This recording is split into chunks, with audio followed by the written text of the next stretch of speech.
One of the most quoted passages from an English poet is that from Kipling, "East is east and west is west, and never the twain shall meet." But I remember another passage by a greater poet, David, when he said, "The mighty God, even the Lord, hath spoken, and called the earth from the rising of the sun," that's the east, "to the going down thereof," that's the west. "For out of Zion the perfection of beauty, God hath shined."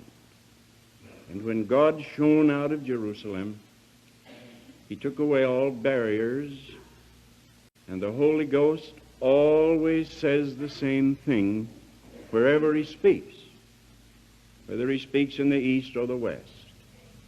Tonight we have with us a brother in Christ who is from the east. We from the west will give ear to Bach Singh of India, who will bring God's message to us now. Shall we pray? Our loving Heavenly Father, our mighty and our great God, God of grace, mercy, and peace, in the name of the Lord Jesus Christ, our highly exalted Savior, we seek thy face again and again to acknowledge that our sufficiency is in thee alone. O God, we thank thee and we bless thee and we adore thee. We worship thee, we magnify thee, we extol thee for thy love, which is beyond human understanding. But we thank thee, the same love is being shed abroad by the Holy Ghost in the hearts of those who are willing and prepared to welcome the living Savior. O God, we thank thee for the eternal victory wrought on the cross by our loving Savior, because of which we can enjoy unbroken and uninterrupted fellowship with thee. Loving Father, we adore thee and magnify thee for our share in thy fullness, for our rights as thy redeemed people, as thy purchased possession. We thank thee for the efficacy of the precious blood of the everlasting covenant. We magnify thee for the gift of the Holy Spirit. We thank thee, loving Father, for thy living word, and we praise thee for the gift of Christian fellowship, through which we are inspired and strengthened.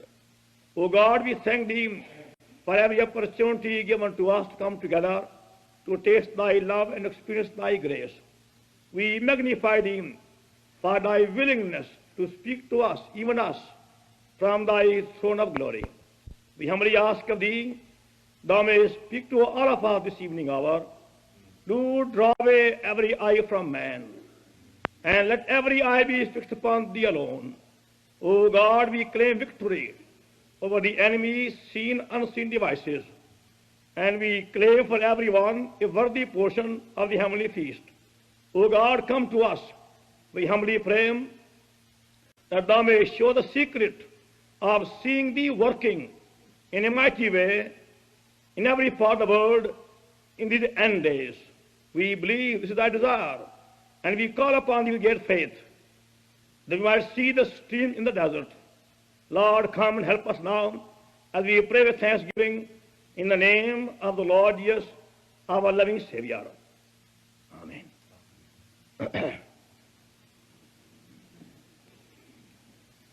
Now may I teach you from God's word just a few verses, and before doing so, I'd like to know that how many here have got their own Bibles. That's the first thing we know in India, that those who come to our meetings, they're expected to bring with them their own Bibles, and full Bibles, with all chapters and all pages, with their own name, not a borrowed one. And those who have the Bibles, will you please show them this time? And those who haven't got them, now may I request you, kindly make it a simple practice. I thank God that he taught me this one simple lesson.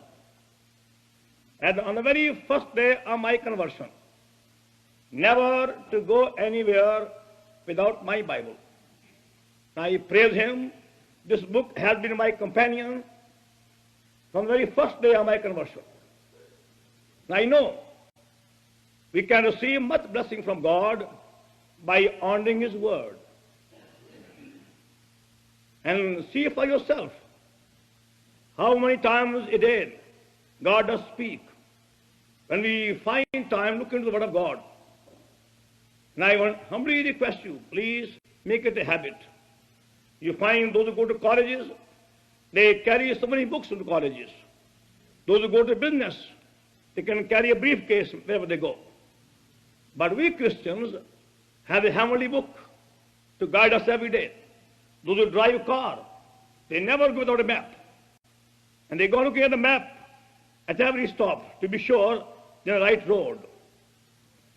And we have to face far more dangers than on this earth because of the enemy activity. But this book is a heavenly map to guide us and show us right way every day. Now, can you see from God's word a few verses to begin with? Book of the Acts Apostles and second chapter. Book of the Acts of the Apostles, chapter 2, verse 43.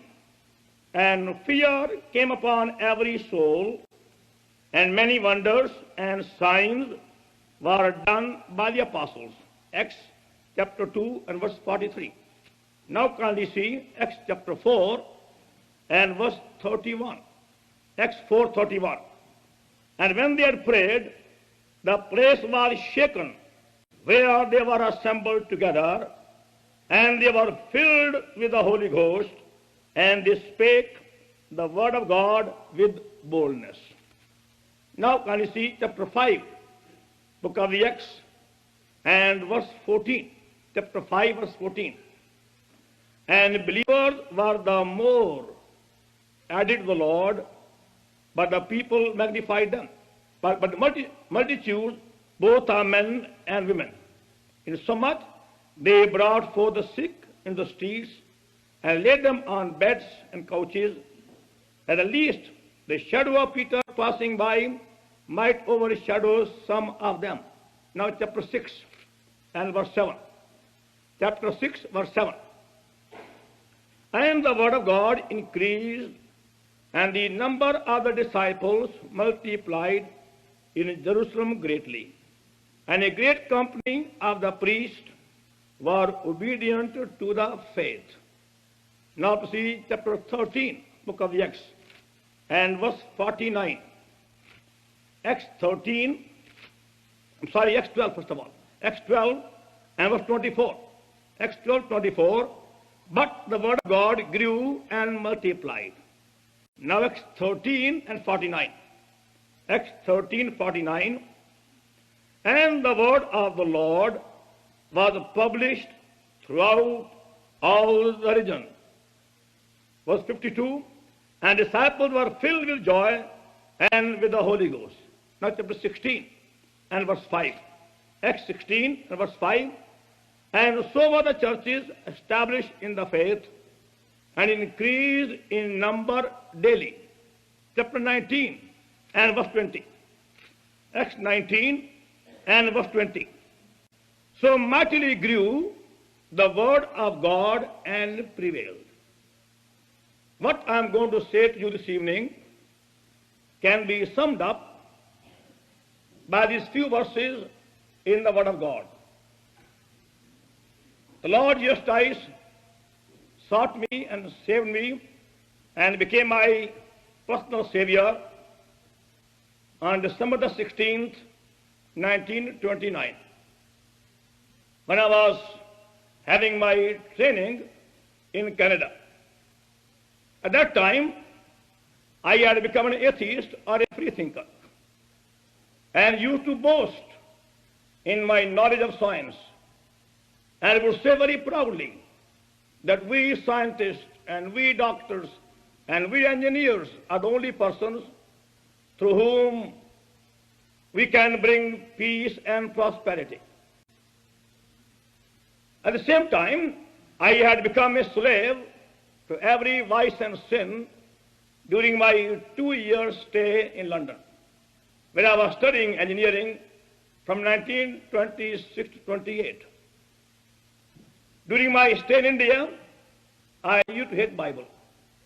I was given a Bible in the year 1919 by the Bible Society in Lahore, Pakistan, and to show my hatred for Bible and Christians and the Lord Jesus Christ, I tore the whole Bible the very same day. I was so blind, utterly blind. And when the Lord Jesus Christ became my Savior at that time, and the least idea about the meaning of salvation. I never knew the meaning of new birth or atonement or justification. Also, I never knew what's Old Testament or New Testament. I knew one thing: I was a great sinner, and the Lord Jesus Christ gave his body to be broken for me. He gave his blood for my sins, and I believed it. It's a long story, but without hearing a sermon, without any man coming to me in my own room, just by myself, I was born again. I thank God for the happy day when my night was turned into day, when the Lord Jesus Christ became my personal living Savior. And in less than a second, he took away from my heart every taste for tobacco, for liquor, for cinemas, for theaters, for dancing, for novels, for magazines, and worldly fashions. And he gave me a new love for all men. And he gave me a new hunger for the Word of God. This book became to me a living book. As I read from the book of Genesis these words, and God said, and God spake, and God said, and I said, I must listen what God is saying. I believe in the whole Bible as the Word of God. And I thank God that we have a book like this to guide us daily.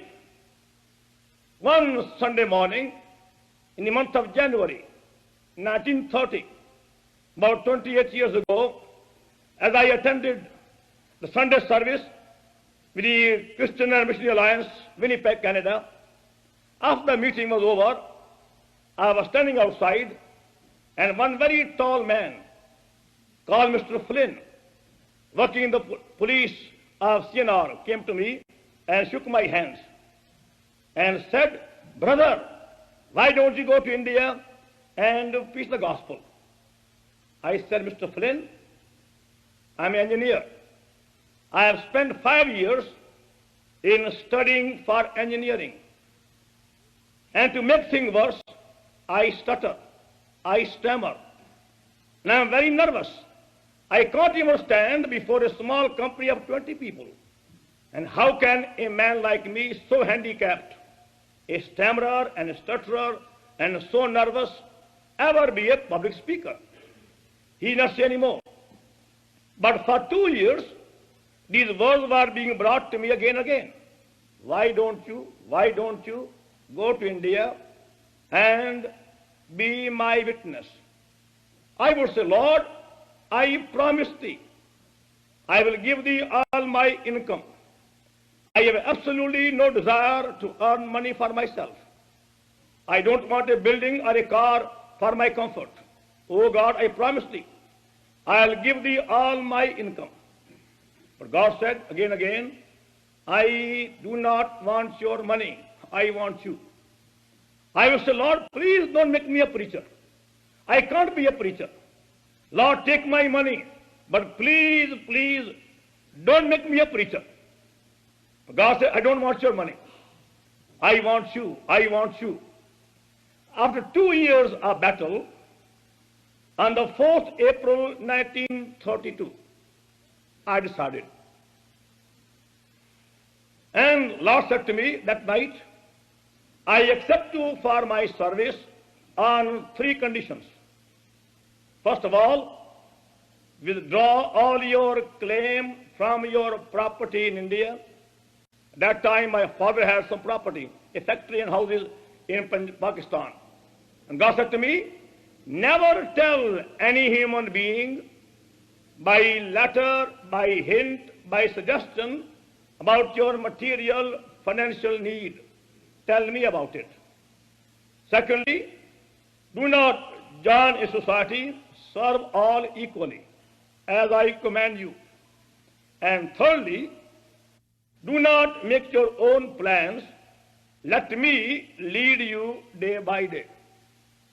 I never knew again what these words really meant.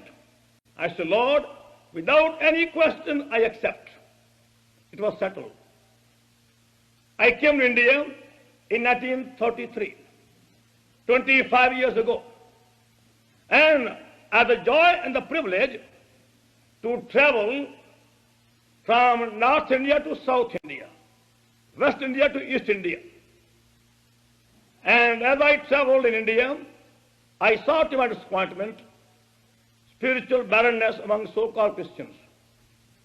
Now, going by numbers, there are about 6 million Indian Christians, by name I mean. But going by experience, there would be hardly 2 or 3% who ever had the experience of a new birth. By name, so many. But by experience, a very small number. And I would say something gone wrong somewhere. When I see the Word of God, I see in Hebrews chapter 13 and verse 8, Jesus Christ the same yesterday, today, and forever. Going by St. John chapter 14 and verse 12, our Lord says, and greater things than these ye shall do also. Again our Lord says in Matthew 28 and verse 20, behold, I am with you always. But I said, why is it we don't see the power of our Lord in India as we see recorded in the Word of God? Something gone wrong somewhere. And I saw in St. John Gospel chapter 6 and verse 12, where the Lord Jesus Christ is giving to his disciples a commandment, go and gather the fragments that nothing be lost. So I said, our Lord does not like wastage. If he has told the disciples to go and gather the fragments, nothing be lost. But I find much of the money and the time which is spent in the name of Lord is being wasted. Much time being misspent, money being wasted. Why is it? Something wrong somewhere. One day, as I was going in the city of Karachi, giving out tracts, I saw one Hindu, a graduate. He said to me, Mister, why did you come to us, Hindus, and give these books? You go to your own Indian Christians and see their state. He said, in which way they are better than we are? He said, they smoke and we smoke. They go to cinemas and we go to cinemas. They quarrel, we also quarrel. They have jealousies and so have we. In which way your Christians are better? Then he said to me, you show me one spirit-filled Indian Christian in the whole city of Karachi, and I will be a Christian today. What a challenge. Now, going by name, there were 5,000 Indian Christians, Protestants in Karachi at that time, and 14,000 Roman Catholics. I couldn't even show to him one person who can be truly called, as the Bible says, a spirit-filled Christian. Christian name, but no Christian life. Christian name, but no joy, no light upon their face, living in defeat and shame. And same also in America, you find many Christians have a Christian name, but very few have the real experience of living Christ. We generally in America, people feel sorry for Indians and they say, poor Indians. But in India, we say, poor Americans. Poor Americans. It's quite true. Because we say they have money, they have wealth, but poor spiritually. That's our burden in India. America is going down spiritually. Only name, good building, but no power. Large numbers, but no life, no fellowship there. Thank God for those few who have life of God, but very few. There are very many. Anyway, my point was, as we went about, a challenge came. In which way your Lord is better than our gods? I had to be honest. I had to admit that all these things were found among Christians. Jealousies, quarrels, hidden sin. Hatred and love for money and greed was there. But I felt this book is the Word of God. I believed from the beginning of my conversion that the Bible answers every question. And no man can answer it but the Bible. So I began to pray, Lord, that Hindu has given a challenge. Please give the answer. I believe thy word has the answer. Oh God, give the answer. The Hindu says, show me one good Indian Christian, spirit-filled, and I will be a Christian today. However, as we went on praying, the Lord began to work. From 1936, 1941, for 5 years, we were privileged to conduct many large gospel revival campaigns in cities and towns and villages of many parts of India. So I thought that by seeing some revival, we will be able to have at least some answer. However, God is faithful. We saw something. As we went on praying, God began to work. Then we saw that God began to work and many were born again. We saw in the meetings as many as 300, 400, 500 being truly converted upon their faces to the Lord. Not mere showing hands as they have in America. They were converted, feeling sorry for their sins, seeing their sin, shedding tears of repentance, putting things like God and man.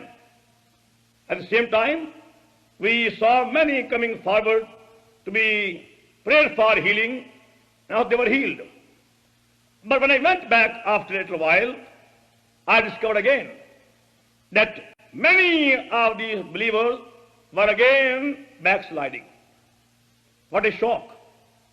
That even though we saw the fire of God falling in many places, and we saw people being converted in large numbers, and we saw them in tears, repenting of sin, putting things right, yet after a few months, a large number, 90%, 95%, a large number of these so-called believers had lost their joy. Many had again gone back in the world. They again began to smoke or drink or worldly sins. First I thought, well, we have done our duty. If local pastors fail in their job for the follow work, they will give account to God, not we. But in the year 1941, God began to again speak clearly. God said to me that evangelists are not only responsible for people's conversion, but also they are responsible for their growth. We can't have children and then again leave them on roadside. We must make some provision for their spiritual growth. So I decided we read the book of the Acts of the Apostles and the epistle to Ephesians again upon knees. I believed that from the two books, God will give you answer. How did the Holy Ghost work in the early church? And what is the conception of God for His church?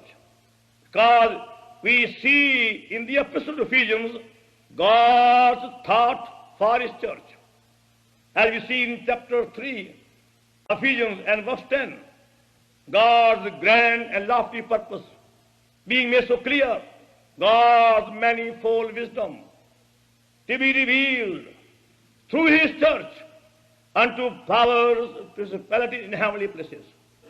So I said, God has a high purpose for His church. God's vessel is His church. Then I saw in chapter 4 of the same epistle that God gave apostles, prophets, evangelists, pastors, and teachers for the work of the ministry, for the perfecting of the saints, for the edifying of the body of Christ, till we all come to the stature of Lord Jesus Christ. So I saw clearly that people cannot attain spiritual maturity without the help of pastors or teachers, as God's word says. It's not by just mere Bible knowledge they grow spiritually. But how to begin now? I could see clearly that what they call church is only a building. There are very few places which are fit to be called the church of Lord Jesus Christ. Because our Lord is not after numbers. Men may go after numbers, but Lord wants a living church. And that's why we are called by that name, the body of Christ. Because life flows. There can't be a dead member in the body of Lord Jesus Christ. It's a living Christ, the living Savior. And every member in His body must have the same life which He has. Living member, we must have a strong foundation. Now, as an engineer, I learned one thing, that before we start building a building, we must sit down and draw a drawing. There must be a plan for a building. You can't build a building without a plan. And secondly, we must have a deep foundation, a strong foundation.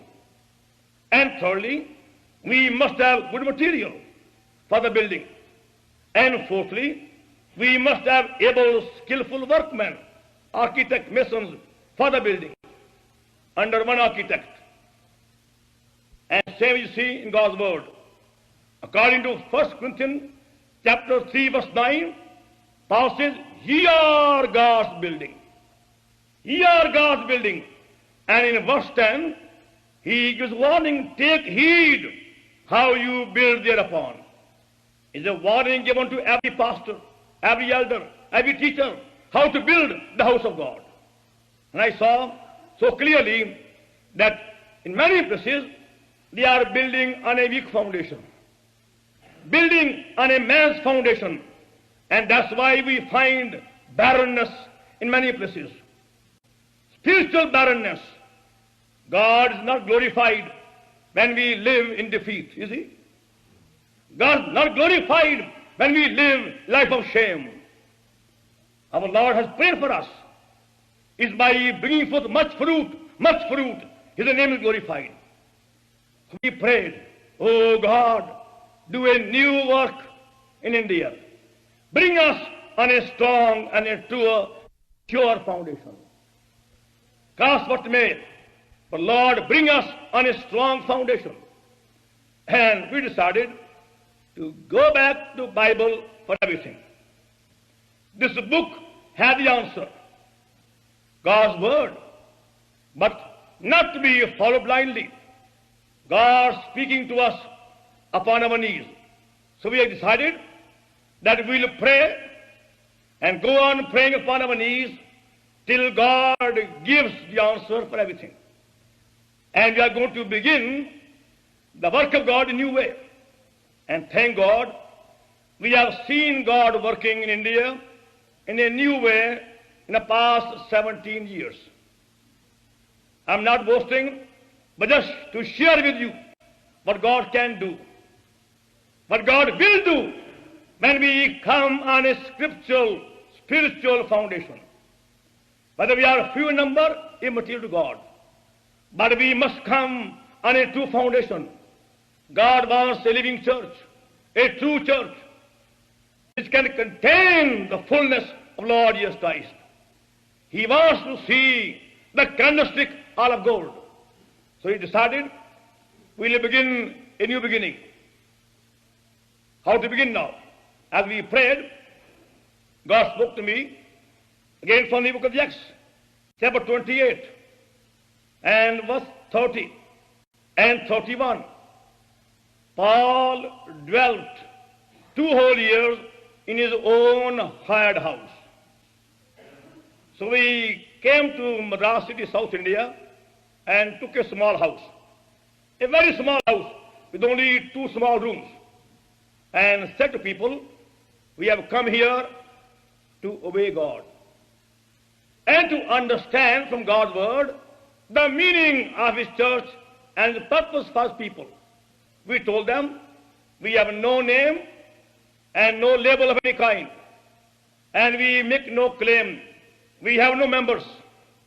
We are here to give God's word day and night. You come when you can, and you will find here somebody ready to receive you. They began to come day and night.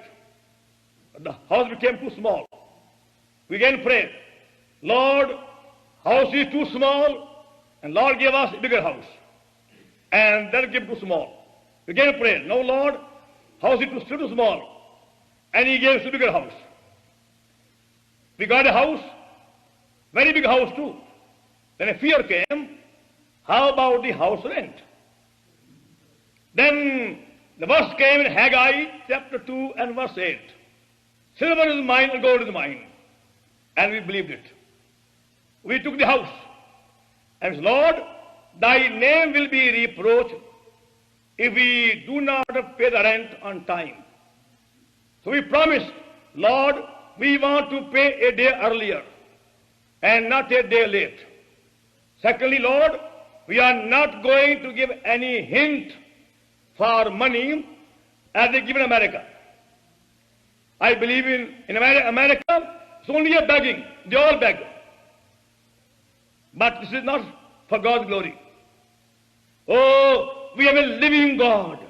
Living God. Ye preachers, take warning. Trust God and don't be beggars. What God can give, no man can give. But because of unbelief, we have to give a hint and have very long appeal.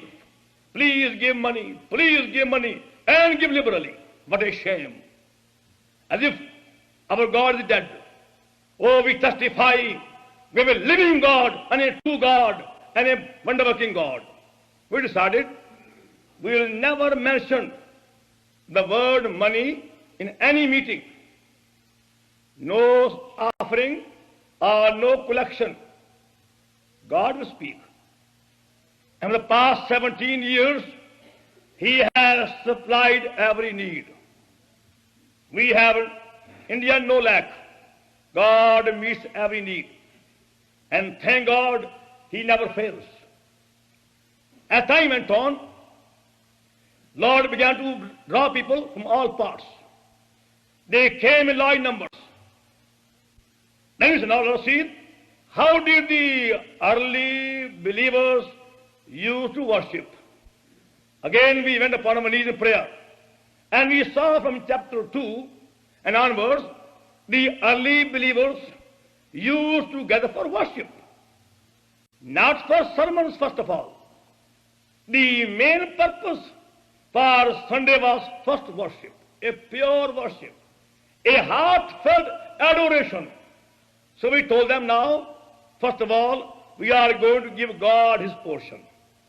He has saved us, washed us, delivered us, and made us his own. Come on, let us worship him in a simple language. And we gave them a time to worship, that both men and women can worship God upon their knees, not in chairs. They humble themselves. came on their knees, and what a joy. For 3 hours, they went on worshiping God. Oh God, I love thee. I adore thee. I worship thee. I magnify thee. I praise thee. Thou art mine. I am thine. Thank thee for the hope of thy coming, and so on. They went on. Worshipping God in a song, in a chorus, or in a simple human language. After they had fully worshipped God, then we gave a very solemn warning. Now, before we take part in the Lord's table of breaking of bread, please be sure you take part worthily. We gave a very strong warning and told them it's a Lord's table and not a man's table. We ask no question, but take part worthily, worthily. Otherwise, you will come under condemnation, as they trembled before taking part. And that's how many hidden sins were put away. They could feel their God was there. Many went home, apologized, put things right, then came back before taking part. Afterwards, we had God's message as God led. When all was finished, then we had love feast, a common meal sitting together, and then for open air afterwards. On the average, we are spending 6 hours every Sunday. That's the least. 6 hours in adoration, our prayer, our worship God. And afterwards comes God's message. Then go out in the streets. Imagine 300 or 400 marching in the streets, carrying gospels and banners, singing gospel songs. We have been sent to you by God. We have found the living God, and we have come to share our joy with you. And thus, gospel was taken by the people in all parts, colleges and schools and villages all around, many, many miles away, in a simple way. And it's still going on, not stopped yet. Then we saw clearly from God's word that the early believers were shepherded by elders, as you see in Acts 14 and Acts 20 and other references. So we told the saints, now please pray. God may give us true elders who are men full of Holy Ghost. Not by voting. Again, that's man's wisdom, to find elders by voting. And that's why you find in your committees so many quarrels and jealousies. We have brought ungodly men, worldly men, Jebusites in these church councils. They were never called by God to be elders. They were only called by men, by voting. Because of their wealth or their position, they become elders. Men who have no time even to pray even. They have no business to be on church committees. But we said, no, go back to the Bible. We pray for 6 months. Oh God, give us shepherds of thy own heart. God, give us elders, men full of Holy Ghost. After 6 months of prayer, we found 3 men. And we mentioned their names in the meeting. And said, as far as we know, these 3 men are showing signs for eldership. But by Scripture, they must be proven and tested. If they are found blameless, then and then only they will be set apart. So kindly watch them. And in case you have anything against them, come to us with a Bible and 2 witnesses. And we gave the believers 1 year and 6 months to watch. Again we appointed a week of prayer and fasting. Now please, has anybody got any charge against these 3 people in their family life, business life, and church life? Watch, tell us. Any charge, please come with a witness and a Bible. Nobody came. Then the whole day we fasted, prayed, and they were set apart as elders. And they became before God responsible to shepherd God's flock. And we moved on, next place. They kept on moving from place to place as Lord led. began to pray whole night, whole day. Lord, tell us now where to go, where to go. God has a heavenly plan to follow. And by heavenly plan, now we have gone to all parts of India and Pakistan and Ceylon. And God is working. Then we saw, now, what about these believers living in lonely places? And we decided to have holy convocation. That people living very far away, 500 miles or 1,000 miles away, can come for about 1 week of fellowship. Here in Chicago, you can't find room for 25 people. But in India, we have to accommodate 5,000 people. We tell them, we'll provide food and shelter for all who come. You can come with your families, also your children, and we'll receive you in the name of Lord Jesus Christ. And also, we make no charges. We tell them, you are the guest of Lord Jesus Christ, not our guest. Thank you, first of all. You want to give something, you pray, and then take part. And Lord supplies. Imagine 5,000 to be fed for 9 days, and 4 times a day. And also given a full meal. And above all, Lord save souls. Last time, we baptized in 1 week 385 people. What a joy to see them testifying with a shining face how the Lord Jesus Christ has sought them and saved them and changed them and transformed them. Now they go in the water. He died and I died. He was buried, I was buried. Rose again. Now so am I. Among them, there were many, many Hindus. This goes on in many parts of India. As I see the word of God is true. We are seeing these things in a partial way, but we believe it is meant for all people. Many have come to us for prayer for healing. We quietly pray, and Lord heal them. And we have never mentioned even healing in a meeting. No healing campaign, and yet every day God heals. Praise God, He is the same. Same in every country. Same for every believer, and same in every age. We may change, He won't change. We are changing, and we believe unless we come back to Word of God, we shall remain spiritual beggars. We have to go back to God's Word on a strong, sure foundation, on a shaking foundation. We are here being received in America, thinking, taking pride. We have a $1 million church building. What a pride. But my question is, who lives there? This building won't please God. It may be a stone building, or a brick building, or a mud building. But question is, does God live there? Does God work there? Does God speak there every day? Then it's a church. Otherwise, only a building. And may God do a new work in America. When God will speak every day, when men will come upon their faces before mighty God and say, God has spoken to me. In America, they magnify preachers, magnify speakers, go on advertising so and so, a worldwide fame, but a spiritual poverty. Unless you use films, you can't draw people. To us, it's a poverty. When you need films and these slides to draw people, oh, pray upon your knees. Go upon your knees. Then God shall work mightily. Otherwise, you only have babies. Just like babies, they want toys and to be entertained. We have forgotten that we have a living God and a true God, unchanging God. We might change, God will never change. Oh, please, please pray. God will do a new work in this country.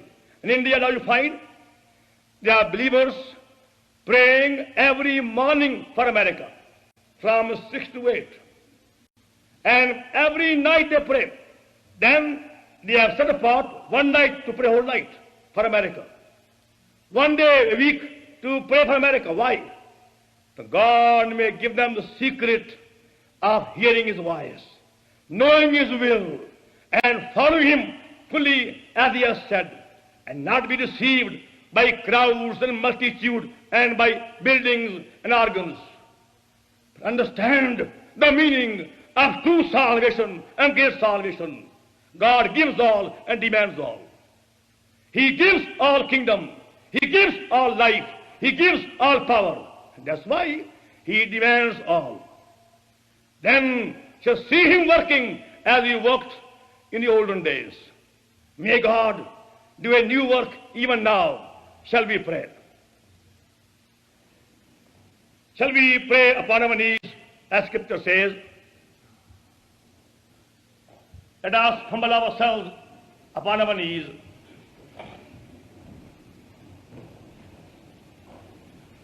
And quietly offer our Lord a new way. Our loving Heavenly Father, our mighty God and great God, God of grace, mercy, and peace, in the name of the Lord Jesus, our loving Savior, we thank Thee for Thy desire to do marvels among us, according to Thy word in Exodus 34:10. We thank Thee for Thy willingness to stand streams in the desert, according to Isaiah 35 and verse 6. We thank Thee for Thy promise to send rivers in high places and fountains in the valleys, according to Isaiah 41 and verse 18. O God, we thank Thee for Thy promise in Isaiah 43 verse 19 to send rivers in the wilderness. Thank Thee for Thy word in Psalm 78 verse 16 to bring waters from the rock, the flinty rock. Thank Thee for Thy word in Revelation 22 verse 1, send Thy river from Thy throne and the Lamb. Thank Thee for Thy word in St. John 7:38 to bring rivers from the belly of the believer. Oh God, send rivers in America, rivers in desert places, rivers in wilderness, rivers in high places, rivers from Thy throne, rivers from the believers' valleys. Oh God, do a new work in the whole country. We humbly ask of Thee, give us the secret of seeing Thy glory, hearing Thy voice.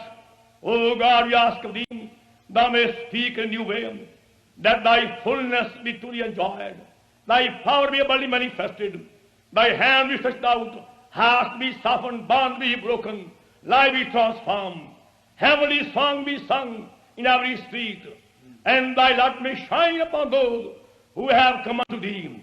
O God, deliver us from this half-hearted Christianity and bring us before Thy throne till heavens are opened. Bless Thy word and water it and preserve it and multiply it, as we pray in the name of the Lord Jesus, our loving Savior. Amen.